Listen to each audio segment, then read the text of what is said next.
Buenas tardes, bienvenidos descubridores de historias a este nuevo espacio donde podemos disfrutar de la novela ideal y donde hablaremos de los entresijos de este tipo de literatura. Compartiremos consejos, anécdotas y experiencias sobre la novela y el mundo editorial. Al principio, obviamente, serán anécdotas propias como escritora de ficción que soy, pero poco a poco se irá incorporando intervenciones de terceros que sean invitados a este canal y que tengan vinculación con el mundo editorial. No necesariamente autores, por supuesto, como ya hacíamos en la sección de Café entre Historias que podéis encontrar en el canal de YouTube, sino personas que podrían ser perfectamente abogados, expertos en derechos de autor, personas vinculadas al mundo editorial o simplemente cualquier persona o individuo que quiera colaborar con este podcast y que, por supuesto, comparta un gran amor por la literatura. En este primer encuentro, permíteme que me presente por si no me conoces ya. Mi nombre es Victoria Munilla Jiménez, con G, sí, así de rarita soy, ¿qué se le va a hacer? Soy novelista y redactora para varias empresas. Me dedico únicamente a escribir y dado que he encontrado, después de muchos tumbos, la profesión a la que quiero dedicarme, pues me temo que te quedan muchas horas por aguantarme. Por tanto, si eres un forofo de la novela, si te gusta leer o si tienes una relación estrecha con el mundo editorial, vas a tener entretenimiento para rato. Vamos a comenzar por el principio y empecemos por determinar el tema que nos ha traído esta semana aquí. Se trata del concepto de novela ideal. En un primer encuentro todos tenemos una percepción de lo que es la novela ideal. Se trataría pues de una lectura que se asemeja un poco a ese libro, a esa lectura que si no es perfecta, al menos se adapta a lo que esperamos que posea un buen libro de ficción y que, por supuesto, tiene una conexión directa con nuestros gustos.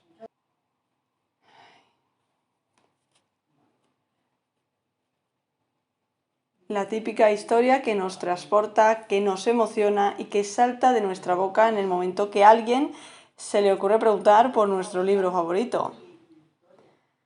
También existe el caso que seas el tipo de persona que no puede identificarse con una sola lectura, sino que tenga varias novelas ideales y que no sepa por cuál decantarse.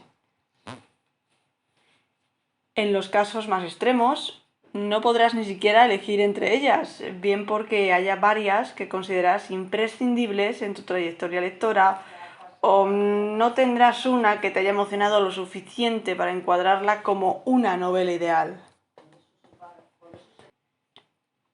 En cualquier caso, el concepto de novela ideal que en este podcast se debate no se refiere tanto a los gustos individuales, sino al mensaje que se pretende transmitir en el libro.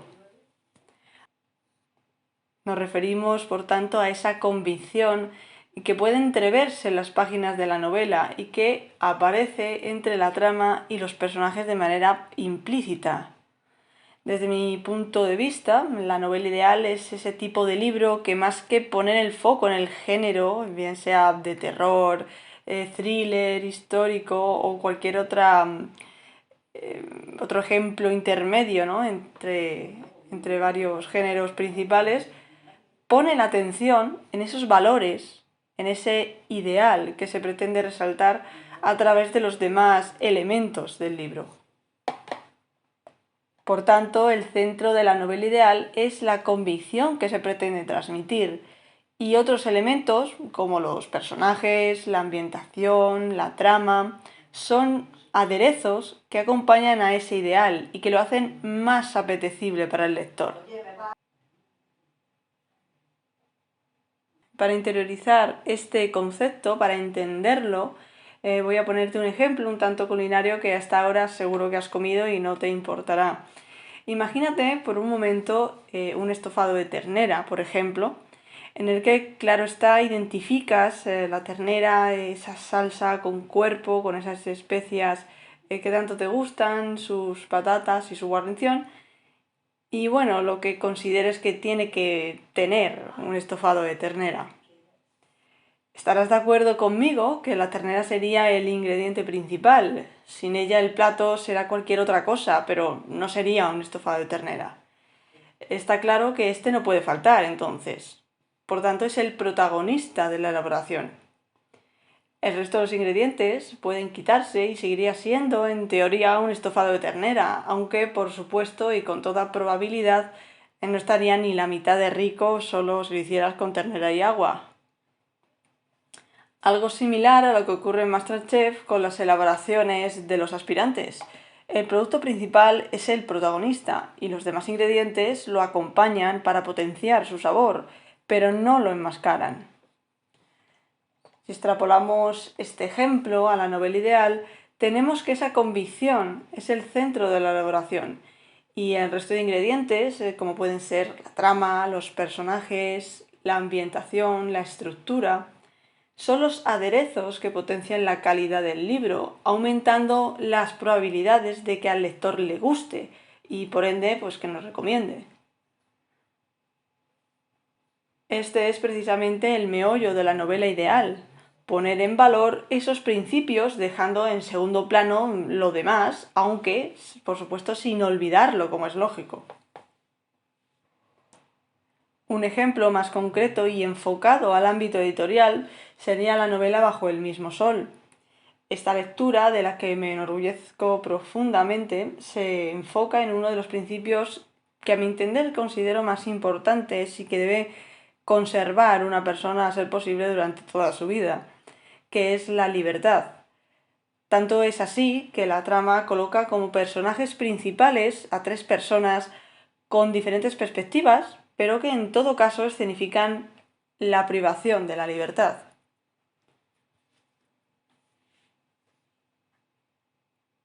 En primer lugar, Walker representa la privación de la libertad que impone el ámbito público. La ambientación histórica de la trama se coloca en el siglo XVIII, cuando la esclavitud no solo era legal, sino bien vista por gran parte de la sociedad. Cuando el entorno está concienciado de que eres un ser inferior, la justicia y la ética toman caminos separados y la libertad pasa de ser un derecho a un privilegio. Después de esta primera privación de la libertad, de esta forma de restricción, estrechamos el círculo y pasamos a otro personaje de la trama de Bajo el mismo sol, que en esta ocasión es una mujer, que es Lidia. Es la protagonista femenina de la trama, es una joven adinerada y única heredera de la fortuna de los Warwood. En ella se muestra la privación de libertad que ejerce el ámbito privado, aquel que se establece en el entorno más íntimo y familiar del personaje. No se puede olvidar que en el siglo XVIII las mujeres eran unas perpetuas niñas, primero bajo la tutela de sus padres antes de contraer nupcias, y después pasaban a ser un complemento de sus maridos ya después de casarse. Tener ambiciones, por tanto, era bastante incompatible con ser mujer, a menos que tu marido te apoyara en tus aspiraciones, ¿no? A menos que te apoyaran los varones de la familia, aquellos que, pues, de cara al público, pues, tenían ese poder de negar o de conceder alas a la ambición de la mujer.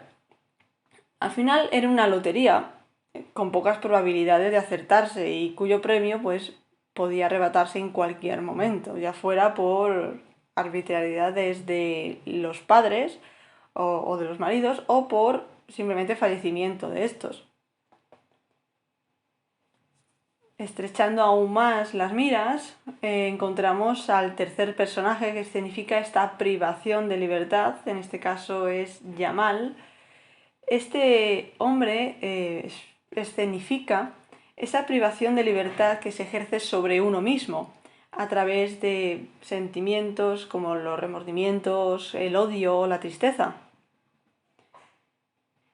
Unas cadenas que aprisionan el alma y que impiden al individuo ser feliz olvidando el pasado y permitiéndose mirar hacia el futuro.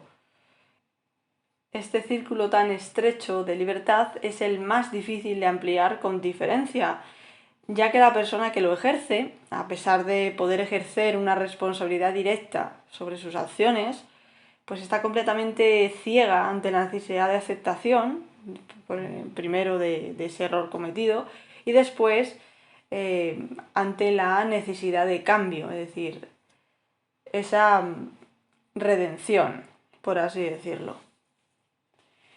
En este ejemplo de novela ideal, Bajo el mismo sol coloca la libertad como el pilar fundamental y alrededor de esa convicción, trama, personajes, ambientación y estructura se entremezclan para dar una novela pues ágil y entretenida. Por supuesto, os dejaré el enlace de la trilogía en la descripción del vídeo por si queréis comprobar lo que os digo. Retomando el motivo de este podcast, la novela ideal no es algo revolucionario. El mensaje implícito, aquel que el autor quiere transmitir sin nombrarlo expresamente, es algo que forma parte de la novela y que en mi opinión caracteriza un buen libro. Al final, este tipo de lecturas no solo son agradables en el momento en que se disfrutan, que se leen, sino que la convicción que comparten resuena en la mente del lector durante mucho más tiempo, provocando una sensación mucho más satisfactoria que el placer momentáneo. En el mejor de los casos, incluso, el lector incorpora en sus valores morales ese ideal y actúa en consecuencia en todos los aspectos de su vida.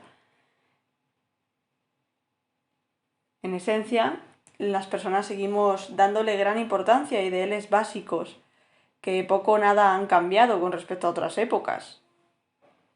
Habrá personas que los principios como la libertad no les importen lo más mínimo o los valoren mucho menos que otras. Y si ese es el caso, este no es el mejor sitio para que inviertan su tiempo. Sin embargo, este valor, este ideal, para mí es muy importante y considero que la libertad es el pilar fundamental sobre el que se asientan todos los demás. No concibo la felicidad sin la libertad, no concibo el amor sin la libertad y no concibo, digamos, el disfrutar, el placer sin la libertad. En cualquier caso, mientras la mayoría de los escritores pues, enfocan sus libros según el género literario al que pertenecen, bien por comodidad o por adecuarse, digamos, a las categorías que pueda haber en una tienda online, los que creemos en la novela ideal ponemos el punto de atención en ese ideal, en esa convicción que consideramos tan importante y que deseamos transmitir al lector. Desde mi punto de vista, si se quiere escribir libros, puede prescindirse del mensaje, pero si se quiere dejar una huella en este mundo, yo diría que es necesario dejar un legado que se apoye en algo imperecedero. Y los principios, los ideales o las convicciones son un ejemplo de ello. Pues hasta aquí el episodio de hoy. Soy consciente de que me ha quedado un poco poético esto último. Y precisamente por ser el primer capítulo quiero dejaros con ese pensamiento dulce en la mente. No quiero ser cansina, por así decirlo. Y en los podcasts sucesivos seguiremos hablando de este concepto. Ampliaremos, por supuesto, también este concepto. Iremos hablando de otros aspectos de la novela. Y seguiremos hablando tanto de mi experiencia personal, os seguiré compartiendo mi experiencia personal y mi manera de ver el mundo, tanto en el podcast como en los demás canales que llevo actualmente, tanto en YouTube, en Facebook, en Instagram y también, bueno, en Twitter no lo uso tanto, pero todos los demás lo uso bastante a menudo y ahí me podéis encontrar con relativa facilidad. Y si no, en mi página web estoy al 100% las 24 horas del día. Te espero el próximo miércoles a las 5:30 también. Espero que esta plataforma de iVoox me deje programar la hora de salida del podcast, si no estará un poco antes. pero aún así intentaré publicar el mismo día y a la misma hora para que puedas disfrutarlo en el mismo horario. Gracias y que tengas una semana de novela.